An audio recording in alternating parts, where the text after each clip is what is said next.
Mensagem do dia, com o pastor Marcelo Gomes. Muito bem, Lucas capítulo 15, nós vamos ler a partir do verso de número 11 e até o verso de número 32. Jesus continuou: Um homem tinha 2 filhos. O mais novo disse ao seu pai: Pai, quero a minha parte da herança. Assim ele repartiu sua propriedade entre eles. Não muito tempo depois, o filho mais novo reuniu tudo o que tinha e foi para uma região distante, e lá desperdiçou seus bens vivendo irresponsavelmente. Depois de ter gasto tudo, houve uma grande fome em toda aquela região e ele começou a passar necessidade. Por isso foi empregar-se com um dos cidadãos daquela região que o mandou para o seu campo a fim de cuidar de porcos.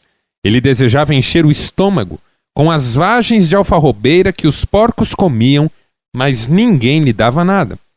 Caindo em si, ele disse: Quantos empregados de meu pai têm comida de sobra, e eu aqui morrendo de fome? Eu me porei a caminho e voltarei para meu pai, e lhe direi: Pai, pequei contra o céu e contra ti. Não sou mais digno de ser chamado teu filho.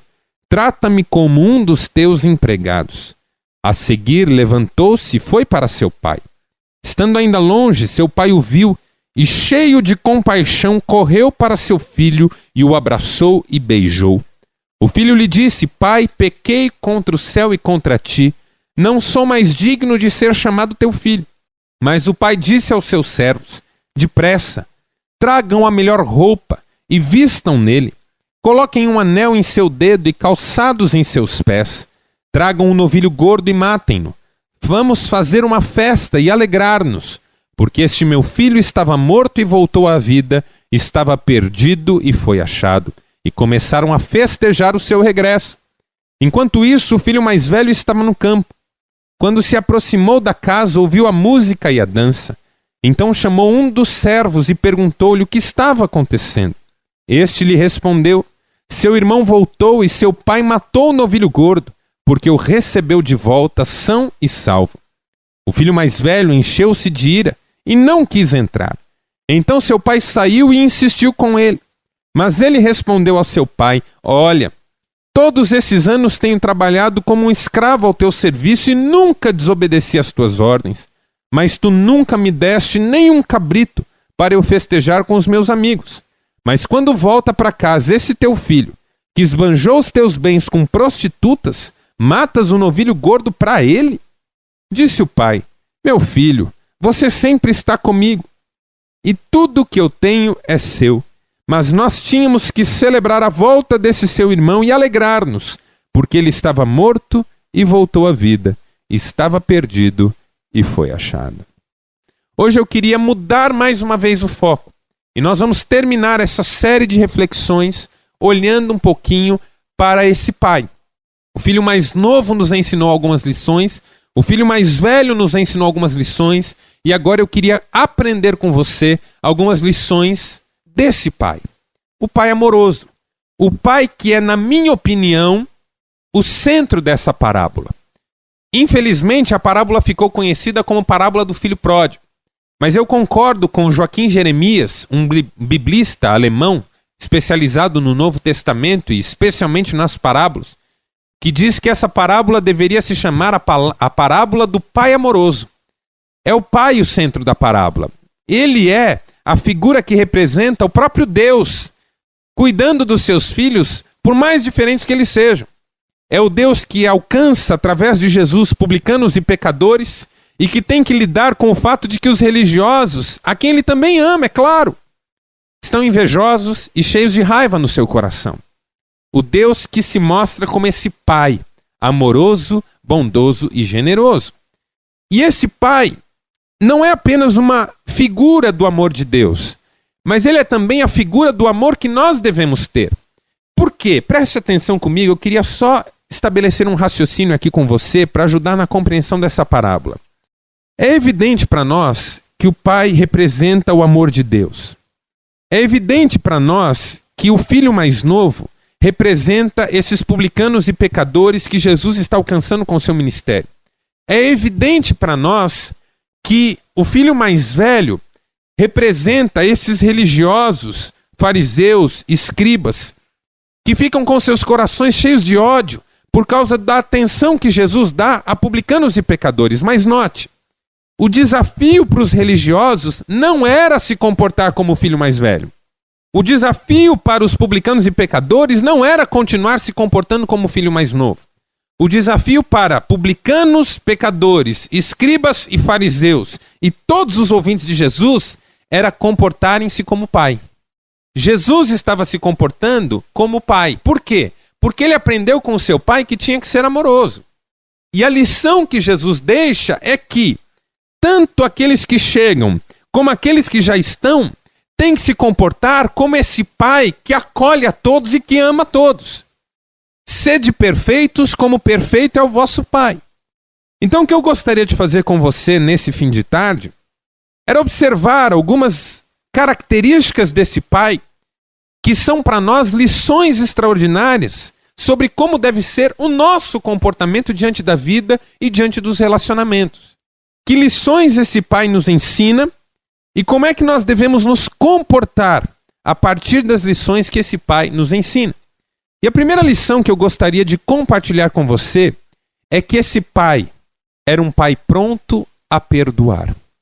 Perceba comigo o que está acontecendo no nosso texto. O filho mais novo está vivendo uma vida horrível, depois de ter perdido todos os seus bens. Como nós vimos na primeira meditação, ele cai em si, faz um balanço da sua história e decide que é preciso recomeçar. Mas ele alimenta um pensamento no seu coração. Voltarei para o meu pai e direi: Pai, pequei contra o céu e contra ti, já não sou digno de ser chamado teu filho. Trata-me como um dos teus trabalhadores. E é isso que ele faz. Ele se levanta e vai até seu pai disposto a dizer essas palavras e a cumprir essas palavras. Mas quando ele chega, a Bíblia diz que o seu pai o vê ao longe. Interessante isso, um pai que aguarda o retorno do seu filho. Porque essa é uma característica de Deus. Deus aguarda. Ele não força, ele não se impõe, mas ele aguarda. Ele deseja o retorno do filho amado. Por pior que o filho tenha se comportado, por pior que seja o que o filho tenha feito. O pai vê o filho ao longe. E quando vê o filho, corre, o abraça. O filho começa a dizer as palavras que tinha preparado dizer. Mas o pai o abraça e diz: tragam para ele a roupa de filho, a veste de filho, a sandália de filho, o anel de filho. Esse meu filho estava morto, mas reviveu, estava perdido e foi achado. Perceba, meu irmão, esse filho não encontra o pai rancoroso, magoado, pensando: deixa ele voltar para ele ver só o que é que eu vou fazer com ele. Infelizmente, essa é uma característica nossa. Nós somos rancorosos. Se alguém erra contra nós, nós não vemos a hora dessa pessoa comer o pão que o diabo amassou para nós podermos olhar e dizer: eu não disse? Ou está vendo o que é que você foi fazer? Mexe comigo para ver o que acontece. Nós não vemos a hora de tripudiar da pessoa que errou. Mas essa não é uma característica desse pai. Esse pai é pronto a perdoar. Ele não quer passar um sermão no filho. Ele não quer mostrar para o filho que o filho estava errado. O filho já descobriu isso sozinho. Ele quer apenas perdoar o filho e restaurar o que estava perdido. Esse meu filho estava morto e reviveu. Eu não lembro agora onde eu li o que eu vou dizer. Eu tenho a impressão que foi C.S. Lewis quem disse isso, mas eu não vou aqui garantir isso. Pode ter sido também o Ricardo Barbosa, num livrinho chamado Janelas para a Vida. É que eu estou lendo um livro de devocionais do C.S. Lewis chamado Um Ano com C.S. Lewis, que é um livro só de textos devocionais, 365 textos para um ano inteiro. E eu estou fazendo essa devocional desde janeiro e estou agora terminando em dezembro de ler o livro. Mas durante o mês de novembro, eu também fiz, na primeira quinzena, devocionais com um livrinho chamado Janelas para a Vida, do Ricardo Barbosa. E pode ser que eu esteja confundindo. Agora falando, eu estou achando que é do Ricardo Barbosa, de fato, o que eu vou dizer. Mas depois, se eu estiver enganado, você, por favor, seja um pouquinho condescendente comigo. Mas Ricardo Barbosa diz assim, que o olhar de Jesus para Pedro, quando Pedro nega 3 vezes, É o olhar do amor que censura por si mesmo. Eu vou explicar o que o Ricardo Barbosa disse com palavras dele e eu estou traduzindo em minhas palavras. Você sabe que Pedro, quando negou Jesus 3 vezes, olhou para Jesus e Jesus estava olhando para ele. E aí Pedro retirou-se para chorar amargamente. O olhar de Jesus. Ricardo Barbosa pergunta como terá sido esse olhar. Um olhar sem dúvida cheio de amor, mas que por causa de ser cheio de amor, censura e reprova. Porque o amor constrange. Você sabe que você errou e a pessoa te trata com amor e olha para você com olhos de amor. Isso é pior do que receber um sermão. Então Ricardo Barbosa diz assim: quando nós chegarmos no céu, eu não acredito que Deus vá nos lembrar tudo de errado que nós fizemos. Deus nos abraçará e o seu olhar de amor nos fará lembrar tudo de errado que nós fizemos, sem que ele precise dizer. Irmãos, isso é bárbaro. Que um olhar amoroso de Deus nos desnude por completo e as palavras já não são necessárias. Aquele pai abraça o seu filho, corre na direção do filho, o filho quer verbalizar um meia-culpa, mas o pai o abraça e manda trazerem tudo de volta. O filho estava morto e reviveu. Aquele pai não queria dar um sermão no filho e nem fazer o filho lembrar tudo que tinha errado. Aquele pai não queria triunfar sobre o filho. Ele apenas queria abraçar o filho e perdoar aquele filho. Porque essa é uma marca de Deus. Deus não vive da infinita necessidade de ficar nos lembrando dos erros que nós cometemos. Deus é um Deus perdoador e a lição que Ele nos ensina é: nós precisamos perdoar com mais rapidez, com mais facilidade e sem precisarmos ficar pisoteando a pessoa que talvez tenha nos ferido. Uma das frases que Jesus disse sobre João Batista e que me chama a atenção é: ele não pisará o pavio que fumega. Você sabe o que é o pavio que fumega? É aquele pavio que está quase apagando. E tem gente que pisa em cima ainda. Tem gente que está quase morrendo. E aí recebe a visita do outro que ainda pisa em cima. É triste isso, irmãos. É triste. Um homem de Deus não pisa o pavio que fumega. Pelo contrário, ele faz proteção ao vento. Contra o vento. Para que aquele pavio volte a acender. Sabe quando as crianças põem a mãozinha assim em torno da vela do bolo? Para que ela volte a acender? Isso é coração amoroso. E alguma coisa que estava apagando, eu quero que ela reacenda para que ela continue viva. Agora, quem pisa o pavio que fumega é gente que, não satisfeita que o outro já está sofrendo, ainda quer ficar tripudiando, lembrando o outro das razões pelas quais ele está sofrendo. Isso não é coração perdoador, isso é coração rancoroso. E esse pai tem um coração perdoador. Segunda lição que nós aprendemos com esse pai. Primeiro, que era um pai pronto a perdoar. Segundo, que era um pai que sabia lidar com seus filhos com um critério que eu quero chamar aqui de critério da equidade. Eu vou explicar o que eu estou querendo ensinar para você hoje e é muito importante que você preste muita atenção nisso. Equidade é um valor em falta na educação dos filhos e no tratamento das pessoas em geral e na maneira como nós lidamos com a vida. A palavra equidade é diferente da palavra igualdade. Tratar pessoas igualmente é: se você dá uma blusa azul para uma, você dá uma blusa azul para outra. Se você dá um sapato vermelho para uma, você dá um sapato vermelho para outra. Isso é igualdade. Equidade é diferente de igualdade. Por quê? Porque na equidade eu trato pessoas diferentes de modo diferente, mas com o mesmo amor. Por exemplo, você tem 2 filhos. Você tem que comprar calçados para ambos. Mas como um pai amoroso que você é, você vai comprar os calçados de acordo com o gosto dos filhos. Um terá um tênis amarelo, o outro terá um tênis azul. Não é porque eles são igualmente seus filhos que você vai dar presentes iguais. Um gosta mais de música, o outro gosta mais de filme. Você quer ter tempo de qualidade com seus filhos? Curta música com um e assista um bom filme com o outro.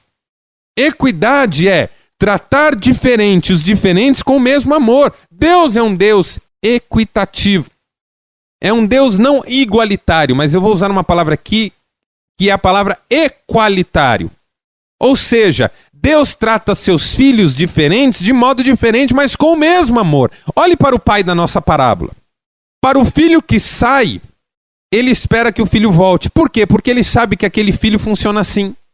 Para o filho que fica lá fora e não quer entrar na festa, ele vai atrás. Ué, por que ele não foi atrás do primeiro e foi atrás do segundo? Porque o primeiro precisa esperar voltar e o segundo precisa ir atrás. Eles são diferentes. Por que o pai faz de um jeito com um e faz de outro jeito com o outro? Porque eles são diferentes, meu Deus do céu. Equidade. Nós precisamos aprender o princípio da equidade até para entender por que Deus nos dá coisas que Ele não dá para o outro e dá para o outro coisas que Ele não dá para nós. Isso nos faz descobrir, meus irmãos, que o modo com que Deus trata a nossa vida é único. Deus não trata do ser humano em série. Deus não tem lá uma máquina de bênção que dá a mesma coisa para todo mundo, de acordo com o apertar de um botão. Deus conhece o seu coração, meu caro. Sabe das suas necessidades mais íntimas e trata você como uma pessoa única. Única. Então, em nome de Jesus, passe isso adiante. Trate as pessoas diferentemente, porque elas são diferentes, mas com o mesmo amor. Aquela pessoa que você sabe que precisa de uma palavra de incentivo, incentive-a. Aquela pessoa que você sabe que precisa de uma palavra de cuidado, traga essa palavra para ela. Há uma frase num livro chamado Pensamentos, de Blaise Pascal, que é o máximo, e eu queria repeti-la aqui. Blaise Pascal diz assim: se alguém se rebaixa, eu o gabo. Se alguém se gaba, eu o rebaixo. E assim faço, sucessivamente, até mostrar para essa pessoa o monstro incompreensível que ela é. Se alguém se rebaixa, eu o gabo. Se alguém se gaba, eu o rebaixo. E assim faço sucessivamente, até fazer essa pessoa compreender o monstro incompreensível que ela é. Perceba, tratar diferente os diferentes. Se a pessoa está se gabando, eu tenho que ser sincera com ela. Volte para a humildade, meu irmão. Mas se a pessoa está lá no fundo do poço, eu a levanto. Em nome de Jesus, eu não piso o pavio que fumega. O pai da nossa parábola é equalitário. Ele não trata tudo igual. Ele não faz tudo do mesmo jeito. Ele trata os filhos diferentes de modo diferente, mas com o mesmo amor. Equidade é ter um amor igual, mas atitudes diferentes, para atender necessidades diferentes de pessoas diferentes. Terceira lição que nós aprendemos com esse pai, e com essa lição eu vou encerrar a nossa meditação nessa parábola tão linda e tão rica do filho pródigo. E como eu disse aqui, parábola do pai amoroso. Terceira lição, esse pai nos ensina que pessoas são mais importantes do que posses. Primeiro, ele nos ensina que é sempre necessário perdoar de imediato. Perdoe rapidamente. Não tripudie da pessoa que já está no fundo do poço. Segundo, ele nos ensina que é preciso agir com equidade, porque as pessoas são diferentes e precisam de tratamentos diferentes, mas com o mesmo amor. E agora ele nos ensina que pessoas são mais importantes do que posses. Olha a história dele. O filho mais novo vai embora de casa com a parte que lhe cabe na herança. Ele não saiu de mãos vazias, não saiu de mãos abanando, como nós dizemos. Saiu com boa parte do dinheiro que pertencia ao seu pai. Eu faço uma conta aqui meio arbitrária e de bate-pronto, e me faz imaginar que esse menino saiu com 25% dos bens que o pai possuía. Era a parte que provavelmente lhe cabia. Talvez um pouco menos, talvez um pouco mais, não sei. Com certeza menos do que a parte que cabia ao filho mais velho, por ser o mais velho primogênito. E como o pai estava vivo ainda, tinha a parte que pertencia ao pai. De qualquer forma, esse menino saiu com uma fatia considerável do patrimônio do pai. Que o pai construiu com tanto sacrifício, com tanto esforço, aquele menino levou embora e torrou. Quando ele volta, nada mais justo do que o pai dizer: você não tem mais nada aqui. Porque afinal de contas, o que era seu você gastou. Mas aquele pai era um pai amoroso, que via o filho como mais importante do que os bens. O filho gastou tudo que lhe competia. O pai lhe deu tudo de volta e ainda matou o novilho gordo. Por quê? Porque bens, meu amigo, existem por causa dos nossos filhos. O apóstolo Paulo diz: os pais entesouram para os filhos e não os filhos para os pais. Pais que apenas acumulam, são gananciosos, mesquinhos, avarentos. Seus filhos não têm prazer, nem mesmo nas coisas que os pais lhes dão, porque sabem que são tentativas de comprar o amor dos filhos, por causa da falta de tempo de qualidade, por causa de um tratamento muitas vezes diferente daquele que a Bíblia gostaria que os pais dessem aos seus filhos. Essas riquezas, meu irmão, que você está acumulando e que custam preço de vidas, são malditas. E Deus não tem prazer nelas. Porque para Deus, pessoas são mais importantes do que posses. Quando Jesus encontrou um endemoniado gadareno, aqueles demônios disseram: manda-nos aos porcos, e Jesus lhes permitiu ir aos porcos. Os porcos ficaram possuídos daqueles demônios e se precipitaram num abismo, morrendo todos. Os homens daquela cidade mandaram Jesus ir embora. Por quê? Porque Jesus tinha destruído toda a fonte de renda daqueles homens. Pense, se para libertar uma pessoa, Jesus mandasse que os demônios fossem para a sua casa ou para o seu carro e destruísse tudo. É claro que isso não vai acontecer, eu estou usando um exemplo esdrúxulo aqui. Mas é mais ou menos o que aconteceu naquela época. Quando Jesus permitiu que os demônios fossem para os porcos e os porcos se precipitassem e morressem, Jesus estava mostrando para aquele povo daquela região que aquela pessoa que ficou marginalizada e esquecida por tantos anos era muito mais importante do que todos aqueles bens e patrimônios que aquelas pessoas tinham. Porque uma vida para Jesus vale mais do que o mundo inteiro. Uma alma vale mais do que o mundo inteiro. Quando o diabo ofereceu para Jesus todos os bens e todos os reinos e todas as glórias desse mundo, o diabo só pediu uma coisa: a alma de Jesus em troca. Jesus disse não, porque a sua alma valia mais do que o mundo inteiro. Mas quando você chega no final do evangelho, você descobre que Jesus está ajoelhado diante do diabo. Porque Jesus está ajoelhado diante de Judas. E Judas, diz o texto de João, já estava possuído pelo diabo. E Jesus lhe lava os pés. Por quê? Porque agora não era mais para ter todos os reinos e toda a glória, mas era para ter uma alma. Para mostrar para Judas o quanto ele era amado, apesar de estar fazendo o que ele estava fazendo. Note, esse sermão foi pregado pelo Padre Vieira e está num livrinho chamado Sermões. Num primeiro momento, Jesus não se ajoelha diante do diabo para salvar a sua alma. Num segundo momento, Jesus se ajoelha diante do diabo para salvar uma alma, porque uma alma vale mais que o mundo inteiro. Por que no nosso mundo uma pessoa perdeu tanto seu valor? Jovens matam jovens por causa de tênis. Motoristas matam outros motoristas por causa de um retrovisor quebrado. Essa é a tristeza da nossa geração. Que uma pessoa tenha menos valor do que uma nota de R$10. Uma mulher foi presa por roubar um pote de margarina. E ficou presa porque roubou um pote de margarina. Porque ela queria ter um pote de margarina para passar margarina no pão e dar para os seus filhos, que só sabiam o que era passar fome. Esse pai, na nossa parábola, sabia que um filho valia muito mais do que um patrimônio. E aí depois, quando o filho mais velho se queixa, porque o filho mais velho não tinha essa noção. Ele achava que patrimônio valia mais do que outras pessoas, principalmente o seu irmão, que era um rapaz tão sem valor e sem princípios, e que ele desprezava tanto no seu coração. Quando aquele filho não quer entrar na festa e reclama com seu pai que ele nunca teve nem um cabrito, o seu pai diz: filho, tudo que é meu é seu também. Que frase maravilhosa! O que é meu é seu. Esse pai não tem patrimônios particulares, o que ele tem é para os outros, porque isso é verdadeira mordomia. O que a gente tem pertence a Deus e nós usamos aquilo que é de Deus para abençoar vidas.